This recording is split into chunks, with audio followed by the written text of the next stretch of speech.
ଯେତେବେଳେ 2012 ମସିହାରେ ମୋର ଅସୁବିଧା ଘଟିଥିଲା, ମୁଁ ଯେତେବେଳେ ବହୁତ ବଡ଼ ବିପଦରେ ପଡ଼ିଯାଇଥିଲି, ମୁଁ ଯେତେବେଳେ ମୋର ସବୁ ନଷ୍ଟ ହେଇଯାଇଥିଲା ବେଳେ ଆସିକିରି ବିକଳରେ ନଦୀ କୂଳରେ ଆଶ୍ରମଟି ଛୋଟିଆ ଘର ଭିତରେ ପିଣ୍ଡାରେ ଶୋଇ ପଡ଼ିଥିଲି। ମୋ ପାଖରେ 5 ପଇସା ନଥାଏ, ଖାଇବାକୁ ନଥାଏ, ମୁଁ ବହୁତ ଦୁଃଖରେ ଥାଏ। ସେତେବେଳେ ମୁଁ ଚିନ୍ତନ କରୁଛି, ହେ ଗୁରୁଦେବ, ମୁଁ ବଞ୍ଚିବି ନା ମରିବି, ମୁଁ ରହିବି ନା ବିଦାୟ ହେଇଯିବି, କଣ ଆପଣ ଚାହାନ୍ତୁ, ମତେ ଯାହା କହିବୁ ସେୟା କରିଦେବି। କାରଣ ସିଏ ମତେ ସେଇଭଳି ଶକ୍ତି ଦେଇଛନ୍ତି, ଦେହ ତ୍ୟାଗ କରିବାର ସେଇଭଳି ପ୍ରାଣାୟାମ ମତେ ଦେଇଛନ୍ତି। ମୁଁ ରହିବି ନା ପ୍ରାଣାୟାମ ଦେହ ତ୍ୟାଗ କରିଦେବି। ସେଇଠି ମତେ ଗୁରୁଦେବ କେବଳ ଆଉଁସି ଦେଇ କହିଲେ, ତୋ ପାଇଁ ଆହୁରି ଅଛି ବାକି, ଆହୁରି କିଛି ତ କର୍ମ କରିବାର ଅଛି ସଂସାର, ତୁ କାହିଁ ବ୍ୟସ୍ତ ହଉଛୁ, ମୁଁ ତତେ ପରୀକ୍ଷା କରୁଥିଲି, ତୁ ଜମା ବ୍ୟସ୍ତ ହନା। ମୁଁ ତାଙ୍କ ପରେ ମୁଁ ତ ହେବିଲି, ମୋ ହାତରେ ଧଡ଼ା ହେଇକି ଉଠି ପଡ଼ିଲି, ମତେ ତ ଆଉଁସି ଦେଇକିରି କହୁଛି ତୋ ପାଇଁ ଆହୁରି କିଛି ବାକି ଅଛି, ତୁ ସେଇଥିପାଇଁ ଜନ୍ମ ହେଇଛୁ। ମୁଁ ସେଇଥିପାଇଁ ଶରଣାଗତ ହେଇଗଲି। ସେଇଠି ଭାବନା ଭିତରେ ମୋ ଚେତା ଫେରି ଆସିଲା, ମୁଁ ଆହୁରି କିଛି କରିବାର, ଯଦି ମୋ ଗୁରୁଦେବଙ୍କର ଏମିତି କାଟିଦେବାକୁ ମତେ ବଦମାସ ମାନେ ଆସିଥିଲେ, ଗୁଣ୍ଡା ମାନେ ମତେ କାଟିଦେବାକୁ ଚେଷ୍ଟା କରୁଥିଲେ, ମୁଁ ସେତେବେଳେ ବି ଗୁରୁଦେବଙ୍କୁ ଯେତେବେଳେ ଚିନ୍ତନ କରିଛି, ଗୁରୁଦେବ ମତେ ଯୋଉ ମନ୍ତ୍ର ଶକ୍ତି ଦେଇଥିଲେ, ମୁଁ ସେ ମନ୍ତ୍ର ଶକ୍ତିଟାକୁ ସେଇ ଖଣ୍ଡା ଉଲ୍ଟି ପଳେଇଗଲା, ଅଲଗା ଜାଗାରେ ବାଜିଗଲା। ମୁଁ ସେତେବେଳେ ପରୀକ୍ଷା କରିଛି ଗୁରୁଦେବଙ୍କର ଶକ୍ତି କେତେ, ମୁଁ ସେତେବେଳେ ଚିନ୍ତନ କରିଛି। କାରଣ ମତେ ସେ ଯୋଉ 21ଟା ବର ଦେଇଥିଲେ, 21ଟା ଶକ୍ତି ଦେଲେ, ତୁ ଗୋଟେ ନିହାତି ନହେଲେ ଲଗେଇବୁ ନାହିଁ, ଏ ମନ୍ତ୍ରକୁ କୋଉଠି ବ୍ୟବହାର କରିବୁ ନାହିଁ। এইভাবে মন্ত্র সিদ্ধ মন্ত্র নাগান্ত মন্ত্র যে সিদ্ধান্ত মন্ত্র ଦେଇଥିଲେ କୋଉଠି ସବୁ ଜାଗାରେ ଲଗେଇବୁନି, ନିହାତି ଦରକାର ହେଲେ ଲଗେଇବୁ। ମୁଁ 2 ଜାଗାରେ ଲଗେଇଥିଲି ଏବଂ 2 ଜାଗାରେ ମୁଁ ପରୀକ୍ଷା ବି କରିଛି। गुरु ब्रह्मा गुरु विष्णु गुरुदेव महेश्वर गुरु साक्षात परम ब्रह्म तस्मै श्री गुरवे नमः। हे गुरुदेव, अकिंचन अज्ञानी आपणक श्री चरणाविंदरे अनंत कोटि प्रणाम करुछि। आज पवित्र दिन में मु केवल दीपद मो गुरु कहना चाहूँगी, ये संसार रे समस्त जानतु, जो मैंने जो मैंने श्रवण करेंगे देखिए, मो गुरु कथा मुझे कहना चाहूँगी। मो गुरु थिले नागा जोगेश्वर दास जी, एक महान आत्मा, महान लोक थे, महापुरुष थे। जे मो गुरु जहाँ को महापुरुष अच्युतानंद जी महापुरुष मालिकार शिवकल्प निर्खंडरे सुंदर भाव व्याख्या करिसेंती। मो गुरुंकर जन्म वृत्तांत मध्य वर्णना करिसेंती। गुरुंकर प्रथम जन्म थिले गोरखनाथ, द्वितीय जन्म थिला फगुदास, तृतीय जन्म थिला जोगीदास। गुरु एभली एक महान थिले, तंकर कर्म तंकर चाली चलन इतने महान थिला। कहीं ना मोर गुरु विषय में कहूँ, मुझे षष्ठ श्रेणी पाठ पढ़ुली, मुझे किसी जानी नी साधु सन्त कौन गुरु कौन किसी भी जानी नी। मुझे स्कूल पाखे पढ़ुवी दौड़ी पलि आसे मो गुरु पाखक, मो आश्रम को पलि आसे। आश्रम रे मोर माँ थिले गुरुमा, से मते टिके लड्डू दियंती खाया, मोर भारी लोभ हुए, आज लड्डू मिल जाऊँगी आश्रम जी। माँ कहती जे तू लड्डू खाई तू गोटे कम अच्छी करू ना, कौन करू ना गुरुदेव को जाइए सेवा कर। कहले कौन सेवा, कौन सेवा अर्थ किसी जानते ना, मोड़बू। बोल हाँ ठीक है मोड़ी, मत लड्डू दब खाया कौन भोग दब खाए ना, भोग खाइबी लड्डू खाइबी। मत माँ यही करती। मुझे सबुदिन आसी खेल छुट्टी बाबा को खाली मोड़ी मोड़ी मोड़ी मोड़ी मोड़ी बाबा किसी कहते जा बोली कहते मोड़ी सी शोई सारा मत माँ कहती आ पलैया, मु पलि आसे। एमती सबुदिन से लड्डू भोग लालसारे धीरे धीरे धीरे धीरे धीरे धीरे आश्रम पाक पलि आसली। भाभी सबुदिन जहाँ पिठा पणा भोग राग कर मो भी थोदेवी, मुझे गुरु को सेवा करी। ये जो भावना थिला ताहा पूर्व कड़े मोर छोट दिन कहूँ, से कड़े दिन आम घर को जाते मो जन्म समय से कहते मो माँ को डाक सावित्री तू ये पुटी को मत देदेबू। से कथा भी मुझे जानी कि मो माँ जान कि ना, से समय कटि जापर दिने 4 वर्ष होती दिने आसी सिंहासन सिंहासन बस पड़ी पुष्य अभिषेक दिन बस पड़ी। गुरु बाबा समस्त मो पर बिगड़े कि बाबा मत आदर कर ग्रहण करते कहले तू पाई मोर एत आदर करते। अलौकिक शक्ति थिला बहुत। ये समस्ते कहती मो जिते मो पूर्व जो माने पूर्व लोक अच्छा पूर्व चलीगले बहुत वृद्ध लोक मैंने जो मैंने संस्पर्श आसी से कहती जोगेश्वर बाबा ये अलौकिक साधनार्थी साधार अधिकार थे, जोटा कि मो अनुभव कथा कहला बेलू मत मो रोम टांकुर उठुची भावना आसी एभली शक्तिर अधिकारी सी कारण सी प्रत्येक दिन प्रत्येक कथा को सी सब कहती कड़ुआ कथार अड़ुआ ना कड़ुआ कथार अड़ुआ ना अर्थात कड़ा कड़ा कथा को जो अड़ुआ न पछरे क्या कहते सी मो पूरा रफ कथा कहती पछरे कि कहते आज सीना सी आज तो मुझे कहबी से संसार से रूप में नहांती कि मो विघ्न रूप में अच्छा ये पवित्र दिन में मुझे विघ्न को भी मुझे आज पर्यटन भाविनी से आंकर तो सी अलग बोलिकी भावना भितर अच्छी प्रत्येक दिन मुझे सेवा करे फूल चंदन दिए मुझे आलिंगन कर दिए भावना भितर नहीं जाए हे गुरुदेव आपणकर ये अकिंचन ये दासानुदास आपण पाखे सदा सर्वदा रही कारण मुझे प्रत्येक घटना प्रत्येक जिन जहाँ कही दिखती तुंड ये सिद्धि ये वाक्य थी जो जहाँ कही दिखती ताही सत्य हो जाए केवे असत्य कई अस्वीकार ना जहाँ रोक ठोक कहीदेवे एटा जाऊे हम अमुक जाऊे या करदे हेनी से हेनी तुंड ये वाक्य सिद्धि ये असंभव साधक रखिए कारण से नागा साधु थे सी दिगंबरी आखड़ार सरदार भी थे घोड़ा छाड़ी से उलग्न अवस्था रहती किंतु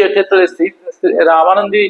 श्री संप्रदाय को आसिले कुलमणि दास को गुरु करके पोशाक पिंधिले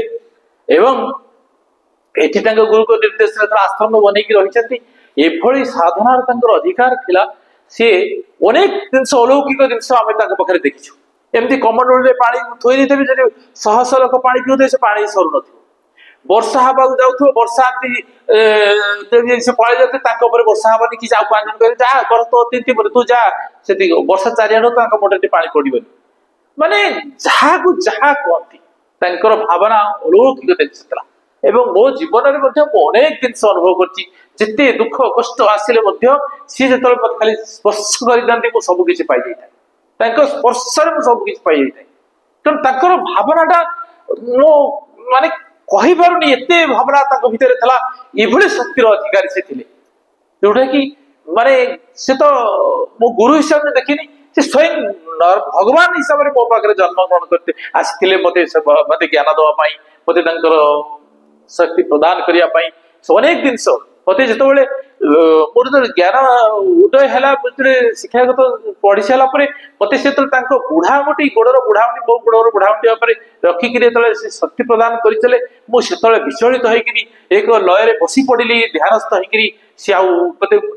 आसिक स्पर्श कलापर उठिली एभली स्पर्श था सी ध्यान है बसीगली से केवल बुढ़ामुटी स्पर्श करदे मत मो गोड़ बुढ़ामुटी अनेक जिनस शक्तिर अधिकार देखी जहाँ को जहाँ कहती जहाँ करती क्या परिचय दिखते मो भर ज्ञान अच्छे क्या कही हमें सी एत शास्त्र लिखिं कहते या देखेब बोलिकी कौन से देखा जिन नाला एत ज्ञानर अधिकारी थे एत शास्त्र अधिकारी थे किंतु केबे सारा भारतवर्ष भ्रमण करदे बुली बुली श्रीक्षेत्र भी दर्शन जाती खाली पादे चलिकी भर अनेक शक्ति था एमती कि मोर गोटे ये समय आसला जोटा कि अंत्य माने भावना मोर भितर मोर अंत्य भितर मोर एत बड़े मोर विपद आसीला मोर असुविधा समय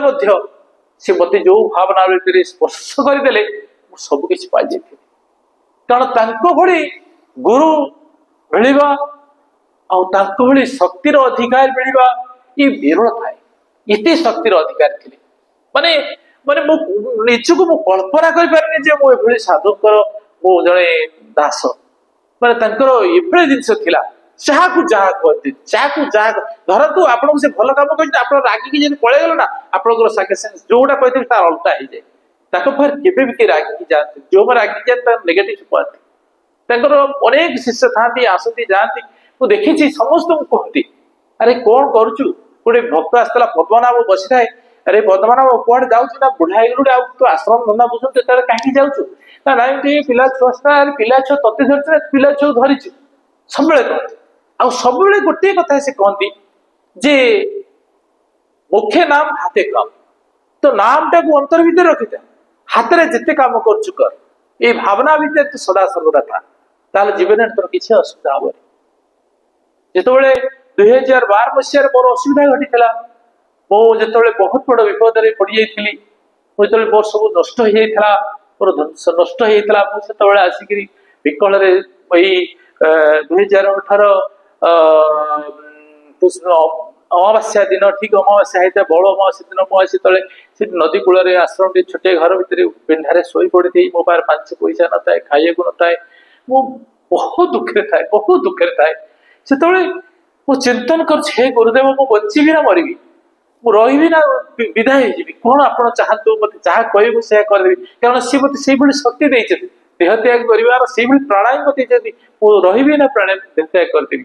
से मत गुरुदेव केवल आंशी कहले तो आहरी अच्छी बाकी आहरी किसी तो कर्म कर संसार में आहरी तोर बहुत संसार उपकार कर तू जो आसीचु तोर से कम किसी करनु तू क्या व्यस्त हो मुझे परीक्षा करते तू जमा व्यस्त होना शरणा मुझे हेली मोर हाथ में थड़ा होकर उठी पड़ी मत टाउस देखिए तो आहरी किसी बाकी अच्छी तू संसार में अनेक काम करू तू से जन्म होइचु से शरणागत हो गली से भावना भितर मो चेता फेरी आसला मु आहरी किसी कर मो गुरुदेव आशीर्वाद अच्छी मो कर्म पुणी नियोजित हो गली मो कर्म एवं भी चली कर्म करुच्ची कारण मुझे महापुरुष मान जो चिंतन जो शक्ति मत से प्रदान करते से शक्ति जो मो भीतर थिला मो से भली शक्तिर अधिकारी मो भीतर थिला मो मत देइछंती मो तांको केबे अस्वीकार करि परबिनी आज पवित्र दिन रे से परम पूज्य गुरुदेव चरणार कोटि कोटि प्रणाम करुच्ची कोटि कोटि प्रणाम करुच्ची तांको शक्ति आ मो जीवन में पाई परबी एभली शक्ति से थिला से शक्ति जो मत देते सब शक्ति मो भीतर नियोजित करती मत काटिदेवा मत बदमाश मैंने आसते गुंडा मैंने काटिदेवा चेष्टा करते मुझे भी गुरुदेव जो चिंतन कर गुरुदेव मत जो मंत्र शक्ति देते मुझे मंत्र शक्ति गुरु से खंडा उल्टी पलैगला अलग जगह बाजिगला मुझे परीक्षा कर गुरुदेव शक्ति के मुझे चिंतन कर कारण मत से जो 21टा वर देते 21टा शक्ति देते तू गोटे गोटे निहाती ना लगेबू ना ये मंत्र को कौटी व्यवहार करू ना ये मंत्र सिद्ध मंत्र नागांत मंत्र जो सिद्धांत मंत्र मत देते सब जगह लगेबुनी निहाती दरकार लगेबू मो 2 जगह लगेली 2 जगह मो परीक्षा भी करी कोटि कोटि प्रणाम कारण मो मृत्यु को से बचे पार्टी शक्ति मार्ला मत अनेक शक्ति वायु तत्व हो अग्नि तत्व हो जेकोसी तत्वर ज्ञान गुड़ी देते जो शक्ति बल मो अनेक दिन शक्ति थे आज पर्यंत मंत्र को कौट जगह व्यवहार कैनि भीतर अच्छी से समय हेले व्यवहार करी रखी तेणुरी गुरुंर से मोर जो भीतर जो अज्ञान टाक दूरीकरण कर जो आलोक मत से मो के से सब झुरुची सब मन अच्छी से गुरुदेव शक्ति ये जहाँ महापुरुष निजे अच्युतानंद 500-600 वर्ष पूर्व लिखी ये महापुरुष जन्म होती से महापुरुष कथा मु अकिंचन कौन बा कहबी तथा जी संस्पर्श आसी जी ज्ञान मत देती जी शक्ति मत देती मोर कोटि कोटि नमन कोटि कोटि नमन कोटि कोटि नमन।